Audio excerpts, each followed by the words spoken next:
Luke's whistle.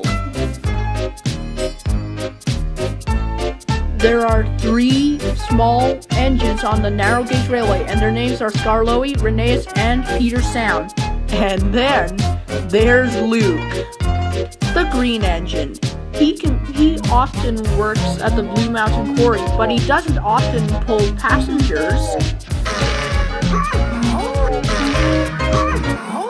It's not really you, Duck, said Luke. I never knew you could boil an egg on a steam whistle. Neither did I, said Duck. And I don't really... Don't recommend it. All right. Don't go on about it, Duck.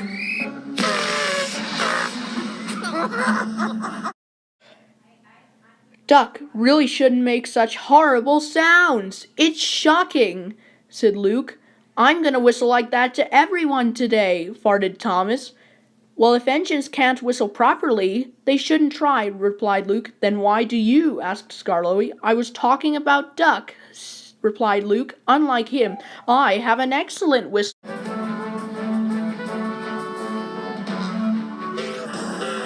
If I had a whistle like yours, laughed Peter Sound. Yes, replied Luke, I'd lose it.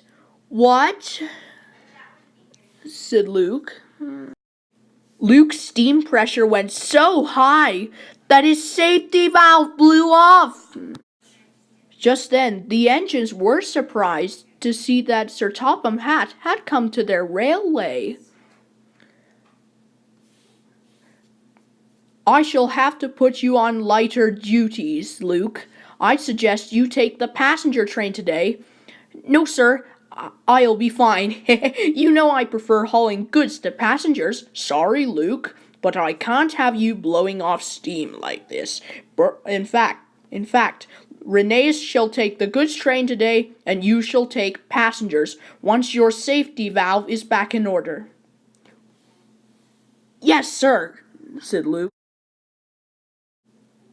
Luke was really in a good mood as he went to collect the passengers.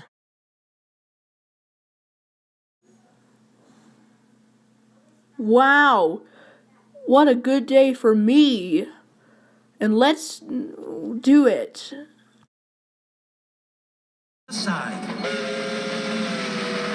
Nothing wrong with my whistle. There are railroad crossings along the line where the engines have to whistle.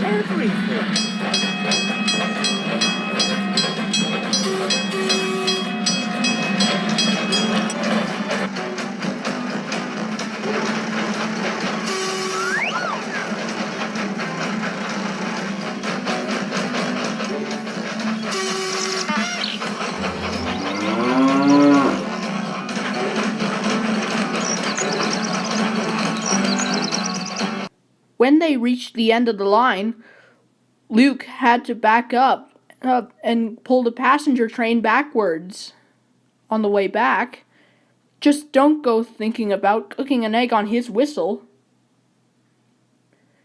But as they were traveling back along the line, Luke's driver heard a funny noise. What's that? What's what? That funny sound.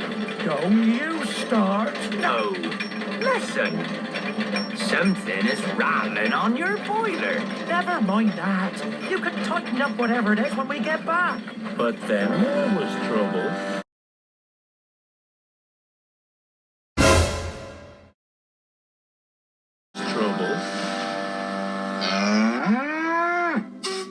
Get out of my way! Frank's always wandering onto the tracks, and he only makes me cross, said Luke. Shoo, shoo, shoo! Go on, shouted Luke. Right, this is the last roar. Get out of my way, you silly animal, right now. Luke got so cross and he whistled so hard that his whistle cap flew right off, like a rocket. So that's what was loose, laughed his driver. Oh. One of the passengers helped Luke's driver search the field trying to find the whistle cap, but there was no sign of it. The passengers were getting impatient.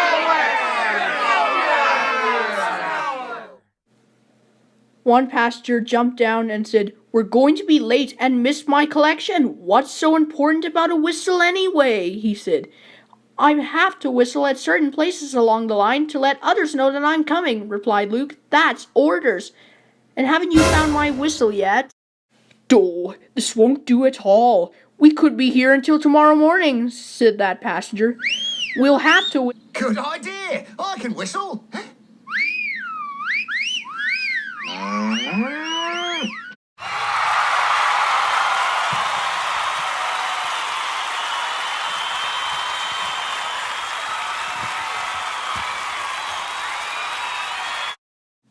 So Luke continued along the line, and every time he came to a place where he was supposed to whistle, his driver and guard and the passengers all whistled for him. They made more noise than he ever did, but Luke felt foolish and improper without a whistle. Luke was also running rather late when he got back to the yard, and Duck had to wait for him. "Traffic jam, was it, Luke?" asked Duck. "No," replied Luke. "Frank was on the line. And there was a problem with my whistle," replied Luke. Wow, I know what that's like. At least my driver finally cleaned mine out. A clock struck 4 o'clock as Thomas arrived back in the yard. "What's up with Luke?" he asked. "I'll take no notice of him," said Peter Sam. "He's an improper engine." "Improper? What do you mean?" asked Thomas. "He's got no whistle," laughed Skarloey. "It's shocking," said Peter Sam. "We don't approve engines without whistles, do we, Luke?" asked Peter Sam.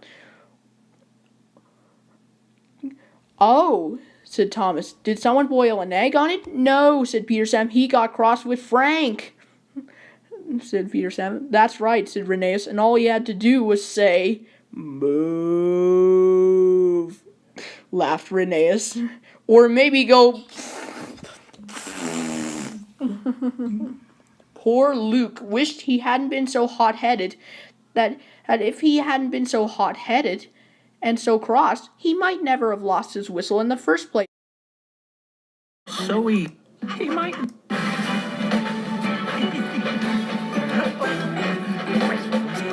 Oh, I don't know.